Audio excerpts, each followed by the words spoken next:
Hello guys, welcome to graphic tees by Parag. I do graphic designing for the T shirts. तो हमारे first video में हमने देखा था कि आपको किस तरह से फ्रेम खरीदनी है, उसके बाद आपको स्क्रीन कौन सी खरीदनी है। सेकंड वीडियो में हमने देखा था कि कोटिंग क्या होती है, कोटिंग किस तरह से बनाई जाती है और उसके लिए कौन से मटेरियल लगते हैं।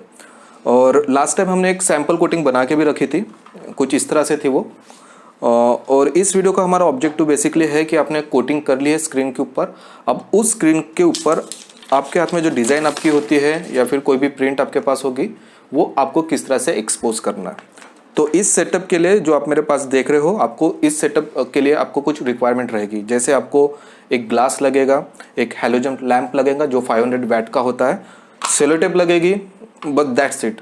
और आपको एक बेसिकली अभी से एक चीज़ बता देता हूँ कि ये जो ग्लास और जो हैलोजन लैंप का डिस्टेंस है वो एग्जैक्टली 16 इंच का है। और ये काफ़ी ज़रूरी होता है। अगर आप इसे फॉलो करना चाहते हो जो मैं प्रोसीजर कर रहा हूँ, तो आपके छोटी छोटी चीज़ें याद रखना है।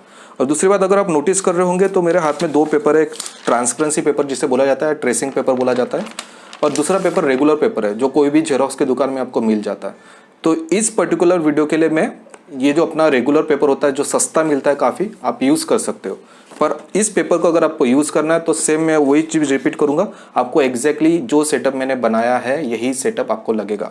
और इस सेटअप को बनाने के लिए आपको हार्डली 800 रुपीज़ तक का कॉस्ट लगता है। तो आप, मुझे लगता है कि जो मार्केट में अवेलेबल जो यूनिट्स है, जैसे आप अल्ट्रा वायलेट रेज के लिए जाते हो तो आपको 15,000, 1 लाख, 1.5 लाख तक रुपये तक मिलता है। और दूसरा जो LED लाइट का यूनिट होता है जो आपको 5,000 से लेके 25,000, 30,000 रुपये तक मिलता है। तो ये काफ़ी सस्ता ऑप्शन है आपके पास, जिसे आप बनाने के लिए सिर्फ 800 रुपये लगेंगे।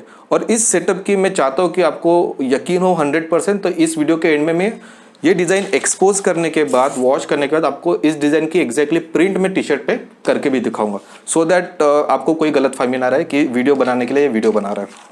सो मूव ऑन करते हैं हम। सो मैंने आपको बता दिया कि आपको लगने वाला है ग्लास, हैलोजन लैंप और आपकी ये फ्रेम एक्चुअली मैं ऑलरेडी इसको कोटिंग कर चुका हूँ। और ये लाइट यहाँ मैं शूटिंग कर रहा हूँ, तो ऑब्वियसली आप ये कोटिंग जो होती है लाइट सेंसिटिव होती है, जैसे लाइट में आ जाती है तो हार्डन हो जाती है। तो जो कोटिंग मैंने एक करके रखी है एक्सपोज करने के लिए, जो मैंने अंधेरे में एक डार्क रूम में उसे सूखने के लिए रखा है, तो ये जैसे शूट हो जाएगा मैं पहले आपको बेसिकली सेटअप करके दिखाता हूँ कि आपको सेटअप किस तरह से करना है। तो पहले स्टार्ट करेंगे हम कि आपके ग्लास के नीचे मिनिमम 16 इंच नीचे एग्जैक्टली आपका 500 वैट का हैलोजन लैंप होना चाहिए। सेकंड आपको करना क्या है, सेकंड आपको और बेसिकली एक चीज़ समझने की कोशिश कीजिए कि ये प्रिंट आउट जो हमेशा होता है वो हमेशा आपको ब्लैक एंड वाइट में ही निकालना है। तो इसका पर्पज़ क्या था, क्यों black portion and white portion में क्यों। सो आपको भी पता है कि जो ब्लैक पोर्शन होगा वो जो लाइट होता है, जैसे इस कोटिंग के ऊपर हम लाइट हैलोजन लैंप में नीचे रखा है, तो ऑब्वियसली जो रेज निकलेंगी, जो लाइट निकलेंगी, डायरेक्टली इस कोटिंग के कांटेक्ट में आएंगी। तो कोटिंग को क्या करेंगे, वो हार्डन। तो हमें जिस पोर्शन को हार्डन नहीं होने देना है, उस पोर्शन के आगे हमें इस तरह का ब्लैक कोई तो भी मटेरियल रखना होता है। तो इसके लिए हम क्या करते हैं, इस तरह के कुछ प्रिंट यूज करते हैं। तो जैसे ये प्रिंट को मैंने ब्लैक एंड व्हाइट में रखा है, तो ब्लैक पोर्शन का पर्पज रहेगा कि जो हैलोजन लैंप से रेज आएंगे, जो भी लाइट आएगी, उसे ये इस कोटिंग के ऊपर लगने नहीं देगा। अगर मैं इंटेंसिटी की बात करूं तो आप एग्जांपल के तौर पे आपको बता सकता हूं, जैसे मोबाइल रहा, ये मोबाइल का मैं टॉर्च दिखा रहा हूं, तो आप देखिए कि जो लाइट इजीली पेनिट्रेट होता है इस वाइट एरिया से वो ज़्यादा होता है, और जो ब्लैक एरिया रहता है उसमें से जो लाइट होता है वो पेनिट्रेट बहुत कम होता है। तो देखिए जैसे मैं व्हाइट पोर्शन में आता हूँ तो आप देख सकते हैं कितना सारा लाइट पेनिट्रेट हो रहा है इजीली, पर जैसे मैं ब्लैक पोर्शन में आता हूँ तो लाइट क्या कर रहा है, वो ब्लॉक कर रहा है। ओके, व्हाइट पोर्शन पे आता हो तो ज़्यादा लाइट पेनिट्रेट होती है, ब्लैक पोर्शन से कम। सो क्या होगा, ब्लैक पोर्शन लाइट को रिस्ट्रिक्ट करेगा, रिस्ट्रिक्ट करने के वजह से वो कोटिंग का जो पर्टिकुलर पोर्शन रहेगा उसके ऊपर वो पेनिट्रेट या फिर कांटेक्ट में नहीं आएगा। तो वो क्या रहेगा, सॉफ्ट रहेगा हमेशा। सॉफ्ट मीन्स वो जो आपका जो केमिकली जो बॉन्ड बनना चाहिए वो वीक बॉन्ड बनेगा, और रेस्ट ऑफ द एरिया में वो एकदम स्ट्रॉन्ग बॉन्ड बनेगा और वो स्क्रीन को अच्छे तरह से एडर हो जाएगा। बल्कि जो ब्लैक पोर्शन रहेगा वो लूजली एडर रहेगा स्क्रीन को, जिसे हम बाद में वॉश करके निकाल लेंगे, जो मैं आपको नेक्स्ट इस पार्ट में दिखाऊंगा। सो अब सेटअप किस तरह से करना है, तो ये रही आपकी प्रिंट A3 साइज की। मैं हमेशा A3 साइज की प्रिंट यूज करता हूँ। ये डिज़ाइन आप स्मॉल टी शर्ट से लेके XXL, XXL साइज के टी शर्ट के ऊपर प्रिंट कर सकते हो। तो हमेशा याद रखिए, आपको हमेशा 16x20 इंच की फ्रेम, जो मैं रेकमेंड करता हूँ, मैं खुद यूज करता हूँ मेरे हर टी शर्ट के लिए, और हमेशा A3 साइज की प्रिंट निकालना है इस तरह से। तो आप देखिए इस तरह से मैं कुछ कर रहा हूँ। आपको सेलो टेप लेना है, चारों कॉर्नर पे आपने सेलो टेप लगा दिए और इसके ऊपर मैंने कुछ मार्किंग करके रखी है रजिस्ट्रेशन के लिए। वो आपको मैं बाद में किसी वीडियो में बताऊंगा कि आपको रजिस्ट्रेशन क्या होता है, रजिस्ट्रेशन किस तरह से करना। तो सिंपली मैंने क्या किया है, ये मार्किंग लिया। तो ये वाइट पेपर होता है ना, तो ये इजीली वो जो हैलोजन लैम्प की रेज होती है उसको बाहर नहीं आने देता। तो मैं मार्किंग के ऊपर अगर मुझे रजिस्टर करना इजीली ऐसे मार्किंग, तो आप देख सकते हो कि ग्लास के ऊपर मैंने मार्किंग करके रखी है, वो नज़र नहीं आ रही है। मीन्स मेरे को एग्जैक्टली अलाइन करना है तो मैं अलाइन नहीं कर पा रहा हूँ। तो उसके लिए मैं बेसिकली करता हूँ कि इनिशियली लैंप लगा के, तो देख रहा है अभी इजीली वो दिख पा रही है मार्किंग, अगर आप देख पा रहे होंगे। तो इसको मैं थोड़ा अलाइन करने की कोशिश करता हूँ और जैसे मुझे लगता है कि हर पॉइंट एग्जैक्टली अलाइन हो रहा है तो उसको फिर मैं सेलो टेप के साथ इस तरह से कुछ फिक्स कर देता हूँ। और जैसे मार्किंग फिक्स हो गई उसको बाद फिर से मैं इसे हैलोजन लैम्प को बंद कर देता हूँ। तो ये रजिस्ट्रेशन का पार्ट है जिसे मैं बाद में आपको डिटेल्स में समझाने की कोशिश करूँगा। फिलहाल के लिए आप प्लीज़ सिर्फ एक्सपोजर यूनिट का सेटअप किस तरह से मैं यूज़ करता हूँ और आपको किस तरह से यूज़ करना है वो आप देखिए। तो नेक्स्ट हमें क्या करना है, आपने सेलो टेप का यूज़ किया, 4 कॉर्नर रजिस्ट्रेशन कर लिया प्रॉपरली, स्क्रीन को पेपर को आपने स्टिक कर दिया ग्लास के ऊपर।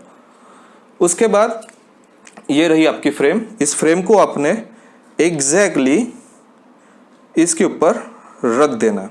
तो ये एक सिंगल प्रिंट के लिए डिज़ाइन है। जैसे आप मैं इसमें 2 कलर वैसे बेसिकली यूज़ करने लो, मैंने ग्लास के ऊपर भी कुछ बाउंड्रीज या मार्किंग करके रखी है सो दैट कि इसके बाद जो मैं नेक्स्ट फ्रेम यूज़ करूँगा वो भी प्रॉपरली अलाइन हो जाए। उसके बाद मैं यूज़ करता हूँ एक स्पंज। ये स्पंज का मेन पर्पज़ क्या होता है, तो कभी कभी क्या होता है कि आपकी जो है स्क्रीन रहती है इवनली टाइट या इवनली जो फ्लैट नहीं होती है आपके ग्लास के ऊपर। तो ये स्क्रीन को आपके ग्लास के ऊपर इवनली फ्लैट करने के लिए हम इस स्पंज का इस्तेमाल करते हैं। ये स्पंज को इस स्क्रीन के ऊपर रख देते हैं। तो अब इस स्क्रीन को फ्लैट करने के लिए हम क्या करेंगे, कुछ वेट इसके ऊपर रख देंगे। तो कम से कम कोशिश कीजिए कि 2 kg तक का आपका वेट होना चाहिए। और अगर कोई क्यूरियस हो कि ये ग्लास कितने mm का है तो मैं बता दूँ 8 mm का ग्लास मैं यूज़ करता हूँ। इसके बाद वाला जो वीडियो रहेगा उसमें मैं आपको बताने वाला हूँ पूरा डिटेल में कि आपको ये यूनिट किस तरह से बनाना है। आपका इस वीडियो का मोटिव मेरा एक ही है कि मैं किस तरह से एक्सपोज करता हूँ और आप किस तरह से एक्सपोज कर सकते हो वो दिखाने का।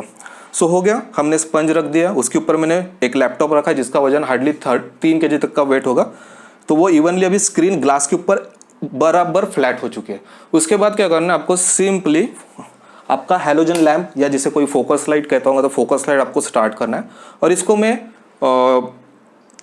एक बार हैलोजन लैम्प स्टार्ट करने के बाद उसे मैं 12 से 13 मिनट के लिए, डिपेंड करता है कि मैंने मेरी फ्रेम जो थी कितने देर तक सूखने के लिए रखा है, तो वो टाइम वेरिएशन का भी थोड़ा ध्यान आपको रखना पड़ता है। वो भी किसी वीडियो में मुझे डिटेल्स में आपको समझाना पड़ेगा।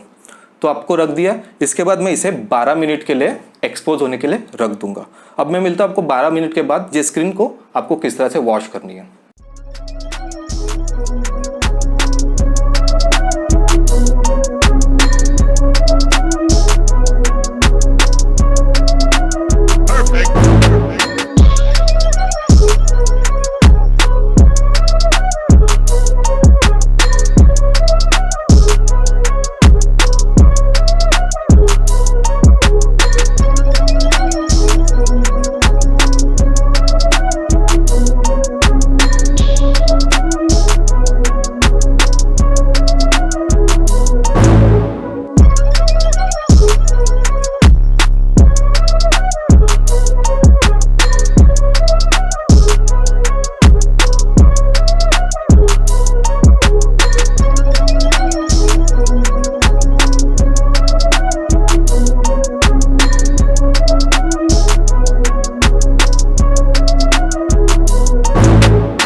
सो होप सो इस वीडियो में आपको कुछ सीखने को मिला होगा।